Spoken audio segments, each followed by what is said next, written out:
talking about UFOs and aliens, information concerning flying saucers and little green men and related.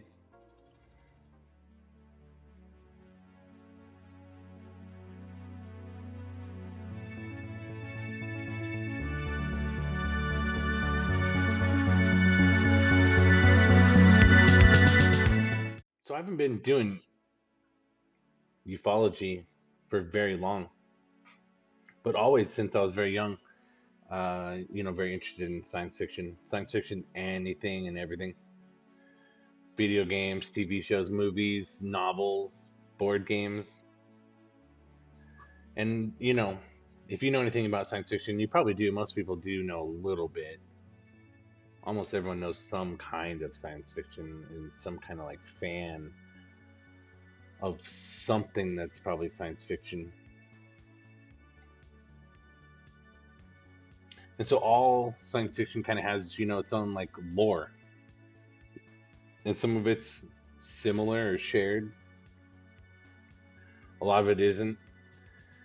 And like whenever you're doing anything that's science fiction, any board game or novel or whatever, there's lore that you have to figure out or absorb or understand. And a lot of times that's what the whole thing is that's being sold to, is being sold on.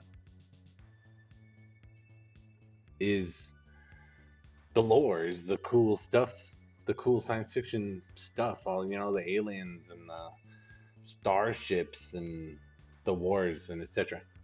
And why it's happening and the people and the intrigue. And so, when you go from one to the other, one novel to the next, or to another game, or to the next show,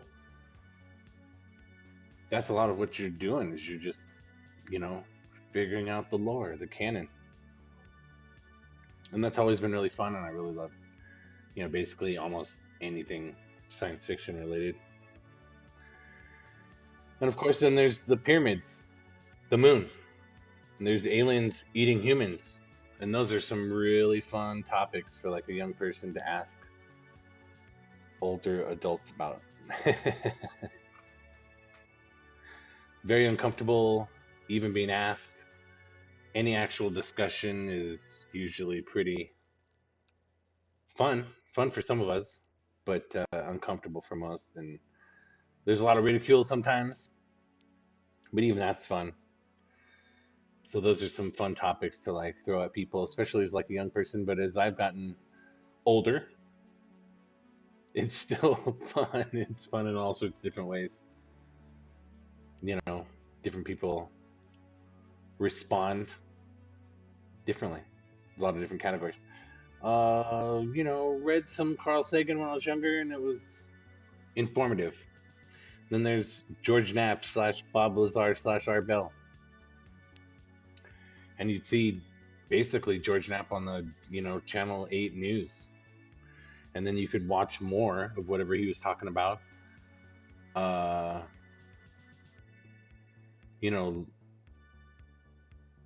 Later that night.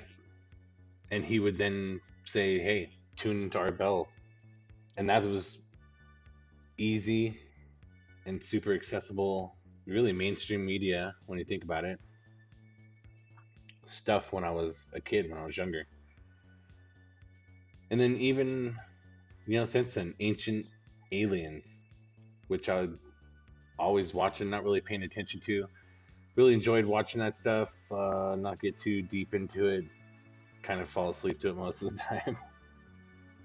But it was on all the time, and it was very accessible. It was on all the time. It was on, especially when we got Netflix, things like that just kind of recommend it to you because you've watched an episode before or liked something else. A lot of people have, and a lot of people haven't heard about Oumuamua. And that's like a, super fast space rock or big chunk of ice or spaceship that came from out of our solar system, out of our galaxy, maybe even. Came into our solar system, slowed down, stopped, changed direction, sped up and left. And that was a very interesting thing that I started to pay very close attention to, and started paying attention to all the scientists in the mainstream news on MSM and Fox News and CNN talking about it and arguing with each other and talking shit about each other. And then there's the new Bob Lazar, George Knapp, Jeremy Corbell. Body of work, camp, clan, etc. And after that, after all those bullet points, we got one that's double underlined, that is the heebie-jeebies. And the heebie-jeebies were all the other things like the pyramids, the moon, and aliens eating human that make people uncomfortable and people don't like talking about. Crop circles, cattle mutilations, psychic powers. A lot of times they'll just show Bob Lazar saying something like, the aliens say we're just containers, comma, ... And that's all they say. And so that's, the heebie-jeebies, like, ooh. But try saying to someone, show someone a picture of an alien or anything, it doesn't matter, and ask them about, how they feel about aliens and aliens eating humans.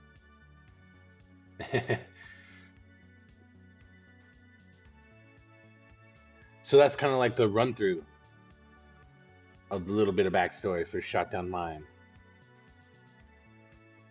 Kind of in that order. And so with that, we want to get into like our first principles kind of the files, the SDM files. What we're going to go through. We want to, do basic ufology, study it, look at it, do some documentation, some highlighting. It's a really fun topic. And I say that, in light of, the list that I just gave you.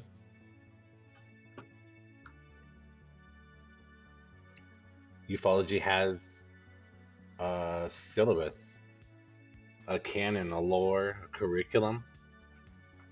We'll kind of walk through it for the UFO newbies. And so that's kind of the first principle, and that's the ufology curriculum, or syllabus, or canon, the lore. The next one is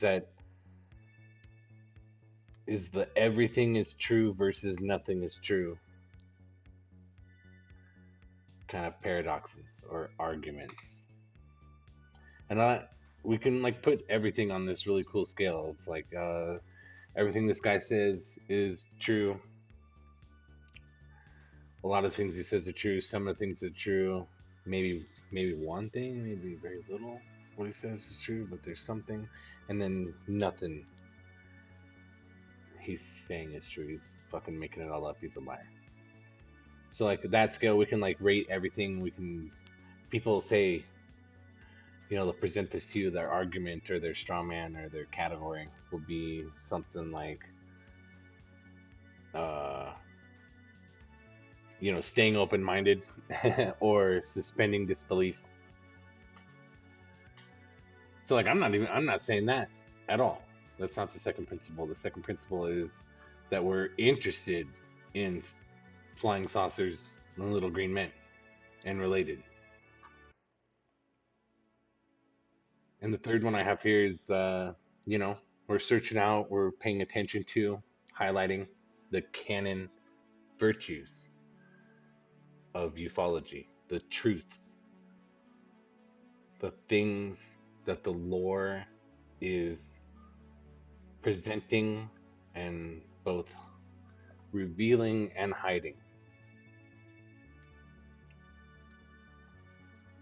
Fourth one is something you'll hear me say a lot that's interchangeable in a lot of ways, but in a lot of ways not. And we'll, obviously basically do episodes on exactly these things, is the categories of ufology, like the woo, the spectrum, So the woo on one side and maybe the debunkers on the other. And in between, there's all sorts of categories, but there's also camps and clans and cults. There is the debunkers, there's the straw man arguments in both directions, across the whole spectrum of ufology.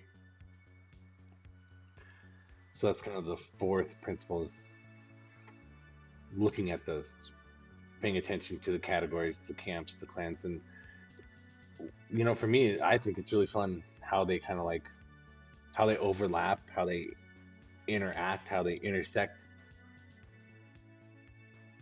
Like I was saying earlier with the Ross Fuckum Coldheart is presenting Greer cultists Jake Barber material, and seems like he's probably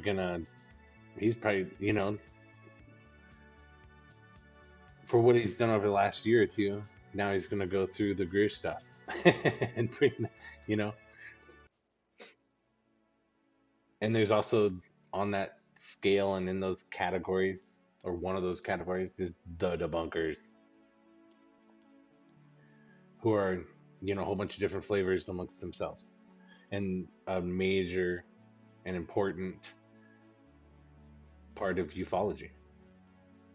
And then what I like to, I start this principle off with categories, and we go through all the list, and at the end is the straw mans. And straw mans is fun to talk about because almost everyone who's talking either for or against aliens, UFOs, are using various combos and stacks of really common ufology straw man arguments.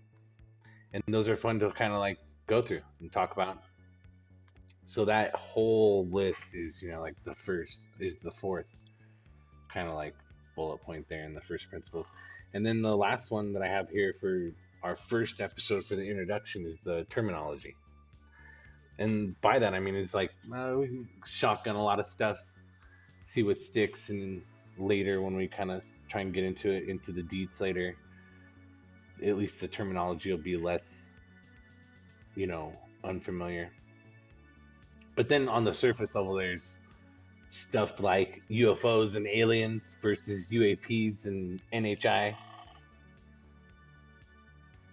And so for the most part, the reason that we're writing it that way and saying it that way all the time here, Shotdown Mine, the sDm files, x.com/shotdownmine, is because I want to kind of reference the argument that, even UFOs and aliens are the conspiracy creating and directing the cover-up, and they changed the terminology that the public, that the people that were even talking about, the truth as they saw it at the time, flying saucers and little green men. So they changed the definition. So the government, the conspiracy, the people involved in hiding it, in covering it up, they weren't looking for flying saucers and little green men. So when they said, we don't have any info about flying saucers and little green men, they weren't even lying. Right? Because, there was classified stuff that couldn't be talked about, where there was dudes out there going after UFOs and aliens, right? And again, many, many, many years later, the same thing has gone on.